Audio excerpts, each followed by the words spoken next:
जय हिंद प्यारे बच्चों। अगर आप भी चाहते हैं बेहतर एजुकेशन लेना तो उसके लिए आप देश का सर्वश्रेष्ठ और सटीक विकल्प चुन सकते हैं। सैनिक स्कूल, राष्ट्रीय military school, Navodaya school, RIMC Dehradun, Rani Kittur girls Sainik school और यूपी सैनिक स्कूल। कुछ बच्चे श्रेष्ठ स्कूल के माध्यम से भी खुद को श्रेष्ठ बनाने की कोशिश करते हैं। सारे ही विकल्प अच्छे होते हैं, जहाँ चाहे बीएचयू का जो स्कूल है बनारस हिंदू स्कूल, तो ये सारी चीजें ही, सारे स्कूल्स ही अच्छे होते हैं जहाँ पे आप एक एंट्रेंस एग्जाम देके ज्वाइन करते हो। लेकिन जब सर्वश्रेष्ठ की बात आती है तो सैनिक, मिलिट्री, नवोदय और आरआईएमसी सर्वोपरि थे, सर्वोपरि हैं। और जब भी गवर्नमेंट किसी ऑर्गेनाइजेशन को रन करती है, गवर्नमेंट किसी सिस्टम को रन करती है, तो नो डाउट वो भरोसेमंद होता है। और जब सैनिक और मिलिट्री की बातें होती हैं तो देश का गौरव सेना होता है। और सेना के सर्वश्रेष्ठ अधिकारी, अच्छी रैंक के अधिकारी जब उसमें प्रिंसिपल होते हैं, उन स्कूल्स को संभालते हैं, तो वहाँ अनुशासन जैसी बातें, आगे बढ़ने की बातें, कुछ लोग इंग्लिश सीखना चाहते हैं और वहाँ पे इंग्लिश आपकी रगों से बोली जाती है, तो बहुत सारे विकल्प होते हैं जहाँ आप उनको चुनने की कोशिश करते हैं। प्यारे बच्चों, अभी ऐसा तो नहीं है कि दिन बहुत बचे हैं। अगस्त है तो अगस्त, सितंबर, अक्टूबर, नवंबर, लगभग अपन सोच के देखें तो 4 साढ़े 4 महीने हैं। लेकिन अगर हम सटीक तरीके से सोचें, सिलेबस के लिहाजे से देखें, तो 4 साढ़े 4 महीने में भी आप सिलेबस को बहुत अच्छे से पढ़ सकते हो, बहुत अच्छे से रिवाइज कर सकते हो। बहुत सारे क्वेश्चन, बहुत सारे एक्सरसाइज सोल्व करने का कोई ज्यादा मतलब नहीं होता। मतलब होता है किसी भी कॉन्सेप्ट को अच्छे से समझने का। कोई भी कॉन्सेप्ट है, आपके लिमिटेड कॉन्सेप्ट है, उन कॉन्सेप्टों को आप प्यार से समझोगे, शिद्दत से समझोगे, वो आपके दिमाग में सटीक तरीके से बैठ जाएं, इससे बेहतर कुछ हो ही नहीं सकता। आज का जो हमारा चैप्टर है वो काउंटिंग ऑफ फिगर्स का रहेगा। आकृतियों की गणना हमें करनी है। प्यारे बच्चों, कौन कौन सी आकृतियों की गणना करनी है और कौन कौन सी आकृतियों के बारे में पूछा जाता है, उन सब के बारे में अब हम मिलके जानते हैं। जो बच्चे इंग्लिश मीडियम से हैं उनके लिए यहाँ पे लिखा हुआ है ट्राइंगल, ट्राइंगल के बाद में स्क्वायर, स्क्वायर के बाद में रेक्टेंगल, उसके बाद में डायगोनल, उसके बाद में सर्कल, उसके बाद में क्यूब और क्यूबॉइड, और उसके बाद में स्ट्रेट लाइन। ट्राइंगल का फिगर कैसा होता है बेटा? ट्राइंगल का फिगर होता है ऐसा, ठीक है। स्क्वायर का, जिसमें चारों भुजाएं एक जैसी हो। रेक्टेंगल का, जिसमें आमने सामने की भुजाएं एक जैसी हो। ट्राइंगल, जिसमें 3 भुजाएं होती हैं। उसके बाद में स्क्वायर, जिसमें 4 भुजाएं होती हैं और चारों आपस में समान होती हैं।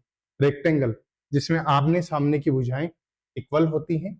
डायगोनल, डायगोनल किसको बोलते हो? विकीर्ण को। जैसे मान लो कोई भी आकृति है, उसको आप जब किसी भी एक तिरछी लाइन से जोड़ते हो, जैसे मान लीजिए यहाँ पे कोई एक आकृति है ऐसे, मैंने कहा बेटा इसका डायगोनल बताओ, तो आपने बोला ये भी डायगोनल है, और उसके बाद में एक प्यारे से लड़के ने बोला ये भी डायगोनल है। तो ये इसके क्या होते हैं? डायगोनल होते हैं, विकीर्ण होते हैं। उसके बाद में सर्किल, जो गोल होता है। हर शहर में एक सर्किल होता है, तो सर्किल का मतलब यही होता है कि वो एकदम गोल होता है। उसके बाद में क्यूब और क्यूबॉइड की हम बातें करते हैं। बेटा क्यूब में क्या होता है? ये स्क्वायर की भांति ही होता है, जिसमें जो भी भुजाएं हैं वो हमेशा क्या होती हैं? इक्वल होती हैं। तो ये जो साइन है वो किसको रिप्रेजेंट कर रहा है? क्यूब।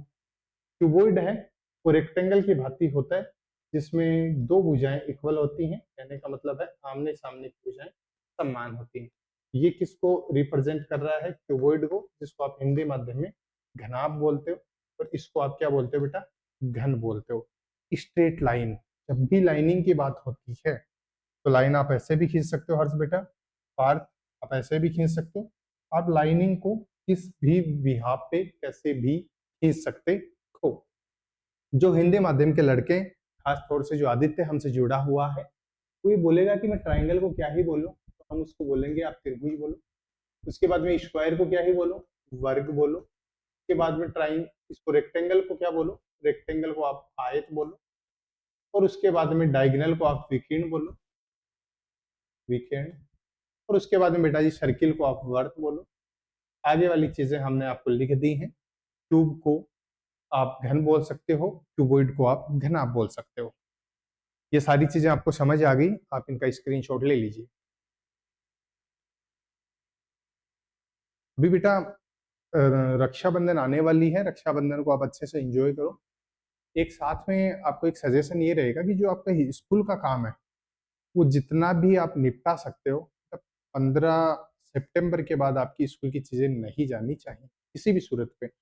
और जो बच्चे बहुत अच्छे से काम करना चाहते हैं तो उनको तो खास सलाह ये है, अगर आप 15 अगस्त से ऊपर जा रहे हो ना अभी स्कूल को काम को लेके, या 30 अगस्त से ऊपर जा रहे हो ना, तो आप गलत ही जा रहे हो, क्योंकि सितंबर, अक्टूबर, नवंबर, दिसंबर ये हमें हमारी एग्जाम को तैयार करने के लिए इतना टाइम चाहिए ही चाहिए।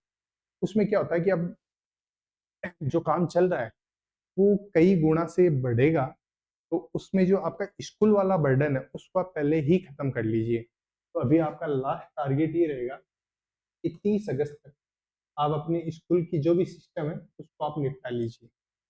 स्कूल का जो भी काम है आप उसको अपने तरीके से कर लीजिए, क्योंकि बेटा जी सितंबर में आपको इतना काम दिया जाएगा कि आपको याद भी करना होगा। जीके के one liner question, GK question की लैंग्वेज, ऐसा नहीं है कि लैंग्वेज जैसे कुछ बच्चे मिलिट्री स्कूल की करना चाहते हैं तो उनके लिए तो लैंग्वेज सिर्फ 35% वेटेज मार्क्स ही चाहिए।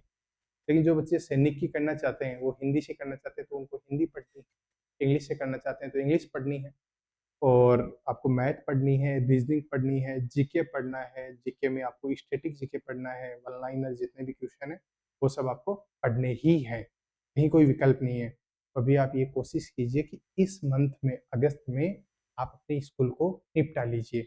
और अगस्त में आपको ये मान के चलो 4-5 चैप्टर आपके और हो जाएंगे। ऐसा नहीं है कि आपकी कोई लंबी छुट्टियां होंगी, या रक्षाबंधन पे जरूर आपकी 2-5 दिन की छुट्टियां रहेंगी, लेकिन सितंबर ये छुट्टियां इसलिए हैं कि आप थोड़ा अपना स्कूलिंग का अभी पूरा जो भी ढांचा है आप सेट कर लें। बाकी सितंबर, अक्टूबर, नवंबर और उसके बाद में 15 दिसंबर से पहले आपकी कोई एग्जाम नहीं है, तो उसमें कैसे टेस्ट लेने हैं, उसमें कैसे आपको चीज़ें करवानी है, वो सारी चीज़ें हमारी जिम्मेदारी है। प्लीज़ आप उनको समझिएगा और 30 अगस्त तक अपनी ये जिम्मेदारी निपटा लीजिए। अब मैं आगे आपसे बात करना चाहूँगा, आपने ये बोला कि स्क्वायर एंड रेक्टेंगल के बारे में हम पढ़ते हैं। जी बिल्कुल, हम स्क्वायर एंड रेक्टेंगल के बारे में पढ़ेंगे। तो ये हमारा क्या है कि हमारा कोई एक फिगर बना हुआ है। ये फिगर बोर्ड में क्या होगा भाई?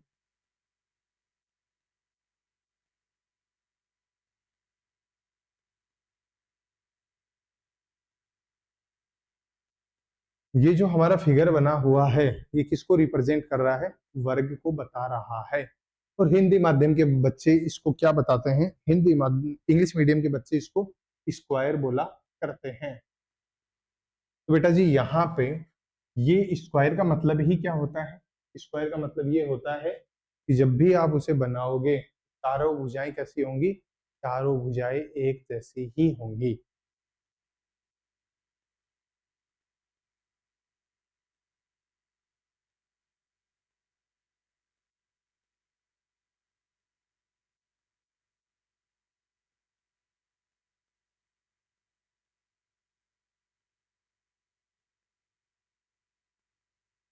चारों भुजाएं कैसी होंगी?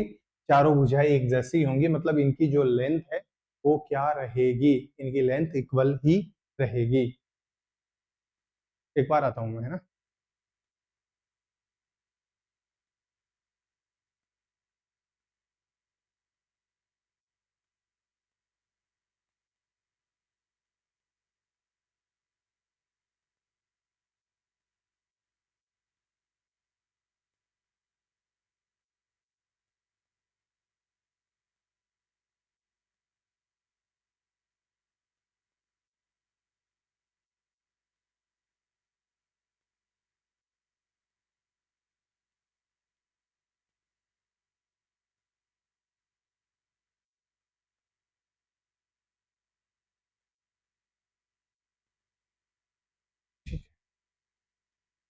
तो हम लोग यहाँ पे थोड़ी सी आपको असुविधा हुई होगी 1-2 मिनट की, लेकिन चीजों को फिर हम आगे बढ़ाते हैं। प्यारे बच्चों, हम स्क्वायर एंड रेक्टेंगल के बारे में पढ़ रहे थे, और एक सेकंड, हाँ ठीक है, स्क्वायर एंड रेक्टेंगल के बारे में पढ़ रहे थे। स्क्वायर का मतलब क्या होता है कि जिसकी जो सारी की सारी भुजाएं क्या होती हैं? इक्वल होती हैं। मैं आपको ये बोलूंगा कि ये जो फिगर बना हुआ है इसमें आपको स्क्वायर काउंट करके बताने हैं। आपने कहा 1 2 3 4 और एक ये खुद हो गया। बिल्कुल सही बताया आपने। यहाँ पे जो स्क्वायर है, हिंदी माध्यम के बच्चों के लिए लिख देता हूँ, वर्ग हैं, वो कितने हैं बेटा? यहाँ पे जो आपको स्क्वायर हैं, आपके वर्ग हैं, वो है 5। बताओ आपकी स्क्वायर कितने हैं? अब उसके बाद में अगर मैं आपसे ये पूछूं रेक्टेंगल कितने हैं, तो आप बोलोगे कि एक जो स्क्वायर है वो रेक्टेंगल हो सकता है। बिल्कुल हो सकता है। कैसे हो सकता है? रेक्टेंगल की डेफिनेशन होती है कि आमने सामने की, मतलब ये वाली दोनों और ये वाली दोनों भुजाएं इक्वल होती हैं। तो वर्ग में तो चारों भुजाएं इक्वल होती हैं, इसलिए स्पेशल कॉपी में नोट डाल के लिखो बेटा,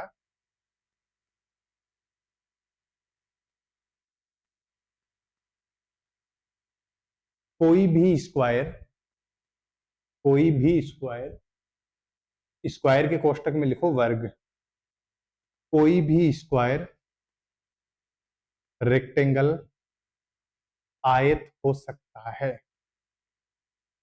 बस। तो यहां पे जब हम रेक्टेंगल की बात करेंगे तो बेटा जी यहाँ पे जो रेक्टेंगल निकल के आ रहे हैं, बताओ ये रेक्टेंगल होगा या नहीं होगा? होगा। अर्स बेटा ये रेक्टेंगल होगा या नहीं होगा? होगा। दो हो गए, ये 3 और ये 4। तो यहाँ पे रेक्टेंगल कितने हो गए? आयत कितने हो गए? तो जब आप आयत की बात करोगे तो कोई भी वर्ग है वो आयत हो सकता। तो 5 तो है और 4 हमने और काउंट कर लिए, तो टोटल हमारे पास रेक्टेंगल कितने आ गए? टोटल हमारे पास आयत कितने आ गए? 9। वर्ग कितने हैं बेटा? 5। और यहाँ पे आयत कितने हैं? आयत है हमारे पास 9। बोलो समझ में आई चीजें? पक्का ना? ठीक है। अब सर आप ये बोलोगे, एक बार स्क्रीनशॉट लीजिए आप इसका। आप ये बोलोगे कि चलो ये तो बिल्कुल बेसिक सी बातें थी, फिगर बहुत छोटा था, तो हो सकता है हमें कोई भी ट्रिक की कहीं कोई आवश्यकता ना ही पड़े।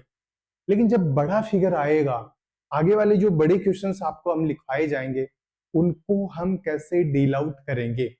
प्यारे बच्चों, यहाँ पे आपको कुछ नहीं करना, सिर्फ और सिर्फ नंबरिंग करनी है 1 2, इधर 1 और फिर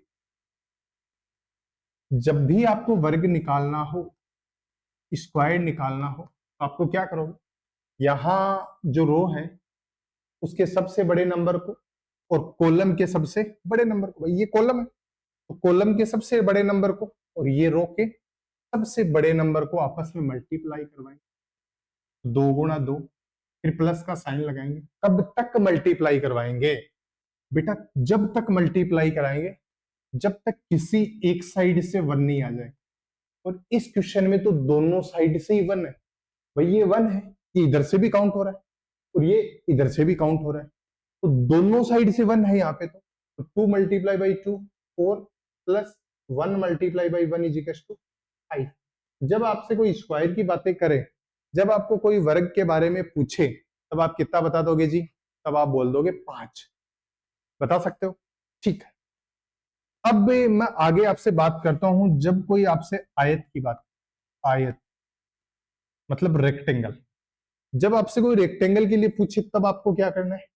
कुछ नहीं करना जी, सिर्फ एक काम करना है आपको, काउंटिंग करनी है 1 2 1 2, रो को पूरी को ऐड कर देना है। 1 + 2 कितना हो गया? 3। और ये 1 + 2 कितना हो गया? 3। भाई कॉलम के जो भी नंबर हैं उनको हम ऐड कर देंगे और रो के जो नंबर हैं उनको हम ऐड कर देंगे। स्पेशल आपको ये ध्यान रखना है बेटा कि जो 1 है वो कॉलम की भी काउंटिंग करता है और रो की भी काउंटिंग करता है, मतलब वो दोनों साइड से काउंटिंग कर रहा है, इसलिए हमें उसे दोनों साइड से ही काउंट करना है। 1 + 2 3 और 1 + 2 3। जब आयत की बातें होंगी तो 3 multiply by 3 is equal to 9। 3 multiply by 3 is equal to 9। बोलो समझ में आ गया यहाँ? ठीक। अब एक एक सवाल और आजकल आने लग गया है, ओनली रेक्टेंगल। ओनली का मतलब केवल आयत, ओनली रेक्टेंगल। ये जो आयत है वो कौन सी? कुल, कुल आयत मतलब टोटल रेक्टेंगल। बेटा टोटल रेक्टेंगल में से स्क्वायर घटा देंगे तो 9 माइनस 5 इज इक्वल टू 4। ये जो 4 आए हैं वो ओनली रेक्टेंगल हैं। बोलो समझ में आ गया आप? यहाँ पे हमें तीन ही चीज पूछ सकता है, स्क्वायर पूछ सकता है, हमें यहाँ पे रेक्टेंगल पूछ सकता है, और हमें यहाँ पे ओनली रेक्टेंगल पूछ सकता है। तो हमारा निकालने का तरीका क्या रहेगा? जब स्क्वायर पूछे तब हम इसकी काउंटिंग करेंगे, इसकी काउंटिंग करेंगे, सबसे बड़े नंबर को सबसे बड़े नंबर से मल्टीप्लाई करवाएंगे, आगे प्लस लिखेंगे, आगे वाले नंबर को मल्टीप्लाई करवाएंगे। अगला आपका जेन्युइन सा सवाल था कब तक मल्टीप्लाई करवाएंगे? हम तब तक मल्टीप्लाई करवाएंगे जब तक किसी एक साइड से 1 ना आ जाए। बोलो समझ गए? प्यारे बच्चों, टोटल रेक्टेंगल की बात होती है तो 1 प्लस 2, मतलब रो को हमने पूरी को ऐड किया तो 1 प्लस 2 3, हमने उधर कॉलम को पूरे को ऐड किया तो 1 प्लस 2 3, तो 3 multiply by 3 is equal to 9। जब ओनली रेक्टेंगल की बातें होती हैं तब क्या करेंगे? जो टोटल रेक्टेंगल है उनमें से हम टोटल स्क्वायर को लेस कर देंगे तो हमारे के आगे ओनली रेक्टेंगल। तो प्लीज आप यहां से इसका स्क्रीनशॉट ले लीजिए। चलो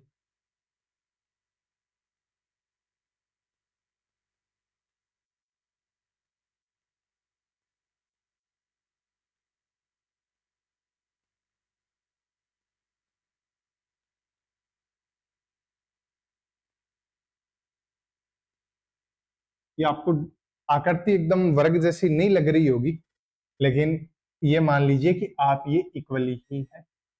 यहाँ पे आपको वर्ग बताने हैं बेटा। वर्ग का मतलब स्क्वायर बोलते हैं इंग्लिश मीडियम में। तो काउंट करो जी। 3 मल्टीप्लाई बाई 4 की है मैट्रिक्स, और अभी आपको मैट्रिक्स सीखनी नहीं है क्योंकि मैट्रिक्स सीखेंगे 11th क्लास। वो दिन दूर है जब आप एनडीए की तैयारी करने आओगे 11th।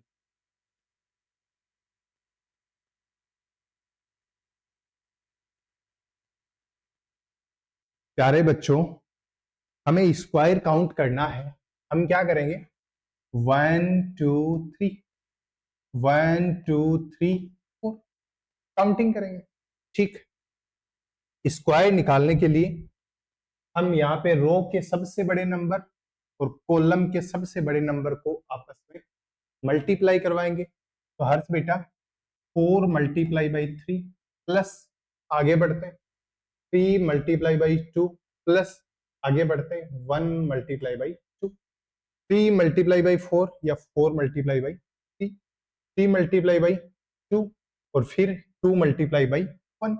हमारी एक ही शर्त थी कि हम जब तक मल्टीप्लाई करेंगे जब तक किसी एक साइड से क्या ना आ जाए, जब तक किसी एक साइड से 1 ना आ जाए तब तक हम मल्टीप्लाई करेंगे। तो 4 गुणा 3 कितना हो गया बेटा? 12 प्लस 3 गुणा 2 6 प्लस 1 गुणा 2 2, 12 और 6 18, 18 और 2 20, इंग्लिश मीडियम के बच्चे बोलते हैं 20। करो बेटा स्क्रीनशॉट वाला काम।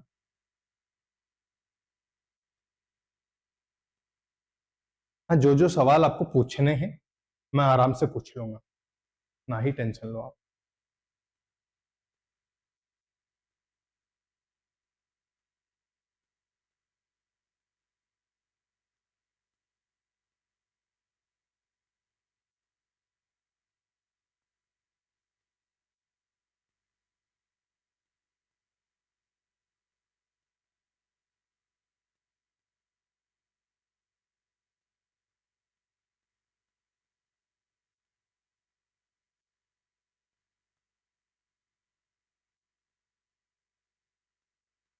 ठीक है, इसमें बेटा जी आपको स्क्वायर बताने हैं, और हिंदी माध्यम के जो बच्चे हैं वो स्क्वायर को वर्ग बोला करते हैं। बताओ, मैं आपको काउंटिंग कर दूं इसकी? मैंने कहा बेटा 1 2 3 4 5 6 7 8, 1 2 3। ये लो, ये आपकी क्या थी? ये आपकी एक मैट्रिक्स है और इसमें आपको स्क्वायर बताने हैं। इसमें आपको वर्ग बताने हैं। बेटा जो रो का सबसे बड़ा नंबर है 8 और उसके बाद में जो कॉलम का सबसे बड़ा नंबर है 3, इनको आपस में मल्टीप्लाई करो। Plus 7 multiply by 2 plus 6 multiply by 1। कब तक मल्टीप्लाई करते हैं? तो आपका सीधा सा स्टेटमेंट था कि जब तक सर किसी एक साइड से 1 नहीं आ जाए तब तक हम मल्टीप्लाई करते हैं।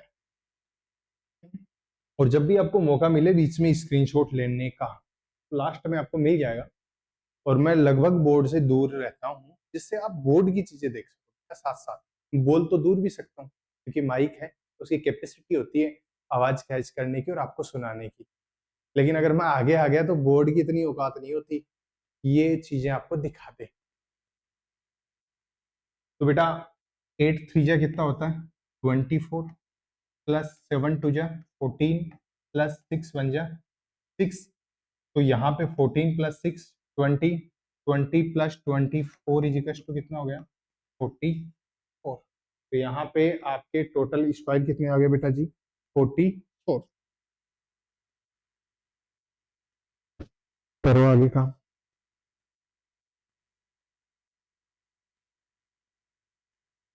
स्क्रीनशॉट ले लो।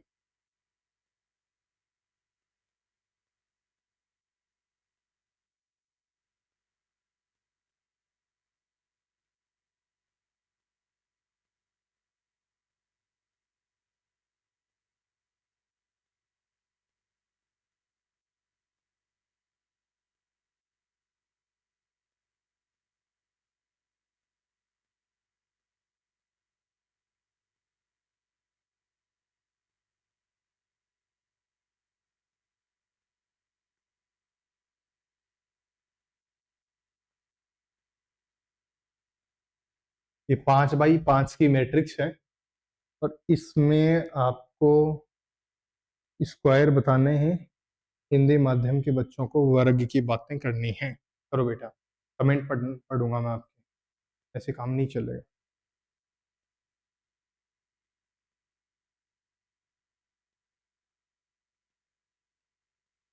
तो अभी आप इसको लिखिएगा 1 2 3 4 5 1 2 3 4 और बोलो। रो के सबसे बड़े नंबर को कॉलम के सबसे बड़े नंबर से मल्टीप्लाई करवा दो। तो बेटा 5 गुणा 5 प्लस 4 गुणा 4 प्लस 3 गुणा 3 प्लस 2 गुणा 2 प्लस 1 गुणा 1। इस 5 को 5 से गुणा करवा दिया, 4 को 4 से करवा दिया, 3 को 3 से करवा दिया और उसके बाद में 2 को 2 से करवा दिया और 1 को 1 से करवा दिया। हमने तब तक मल्टीप्लाई किया जब तक किसी एक साइड से हमारे को क्या नहीं देखने को मिल रहा, जब तक हमें किसी एक साइड से 1 देखने को नहीं मिल रहा। तो ये जो स्क्रीनशॉट है आप ले लीजिए और इसके जो उत्तर आ रहे हैं जो जितने भी आए वो आपको बताने हैं।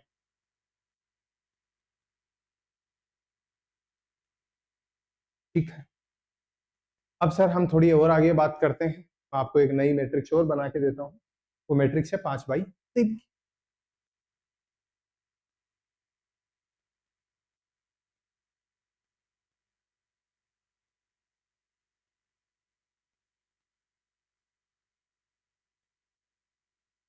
'बोलो साहब, बना लिया आपने?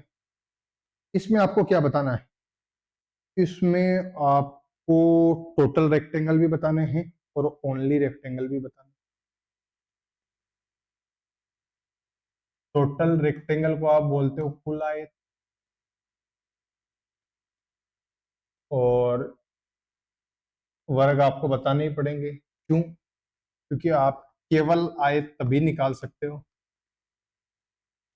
जब हर्ष बेटा जी आप कुल आयत और वर्ग आपके पास हो।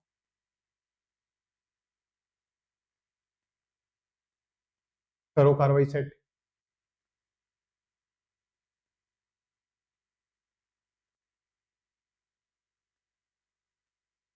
1 2 3 4 5 इधर 1 2 3। तो कुल आयत कैसे निकालोगे, वर्ग कैसे निकालोगे, और केवल आयत कैसे बताओगे? जब हम स्क्वायर की बात करते हैं तो आपने कहा था सबसे बड़े नंबर को सबसे बड़े नंबर से मल्टीप्लाई करवा देंगे। बिल्कुल, 5 गुणा 3 प्लस 4 गुणा 2 प्लस 3 गुणा 1। मतलब तब तक हम मल्टीप्लाई करते हैं जब तक किसी एक साइड से क्या नहीं आ जाए, 1 नहीं आ जाए। तो ये हमारा कितना हो गया, 15 प्लस 8 प्लस 3, 8 और 3 11, 11 प्लस 15 बराबर कितना हो गया बेटा, 30। बोलो समझ में आया आप? ये तो था स्क्वायर, वर्ग। उसके बाद में कुल आयत। आयत कैसे करते हैं, इन सबको ऐड करते हैं। 5 प्लस 4 9, 9 प्लस 3 12, 12 प्लस 2 14, 14 प्लस 1 15, गुणा 3 और 3 6, 1 प्लस 2 3 प्लस 3 15 गुणा 6, 15 5 75, 15 6 90। तो कुल आयत तो है बेटा 90 और वर्ग है 26। 90 में से 26 घटा देंगे तो केवल आयत हमारे पास आ जाएंगे। तो मुझे उम्मीद है ये सारी चीजें आपको समझ आई है। आगे हम चीजों को और कंटिन्यू करेंगे। अभी आप स्कूलिंग वाला 5-10 दिन 15 दिन में अपना कर लो, बाकी सारी जिम्मेदारियां, सारा आपका भरोसा, आपके एफर्ट्स मेरे ऊपर हैं। आप बिल्कुल भी चिंतित ना रहें। अभी पिछले महीने में कुछ क्लासें कम हुई, कम कुछ क्या, अच्छी क्लासें कम हुई, उसके 2 रीजन थे। अभी 2 दिन रेगुलर हमारी इतनी भयंकर बारिश हो रही थी कि अगर मैं बाहर निकल जाऊं तो क्या पता मैं आपके सामने नहीं आ सकता। अभी आप राजस्थान का देख लीजिए, तो झुंझुनू सीकर हैं वो स्पेशल तौर पे येलो अलर्ट में आ रखे थे। तो बेटा बढ़िया दबा के बारिश हो रही थी पिछले दिनों, और समस्याएं थी तो आप सबको पता है। धीरे धीरे चीजें कर लेंगे, जो भी क्लासें नहीं वो हो जाएंगी। आप सुकून से रहिएगा। जय हिंद, जय भारत।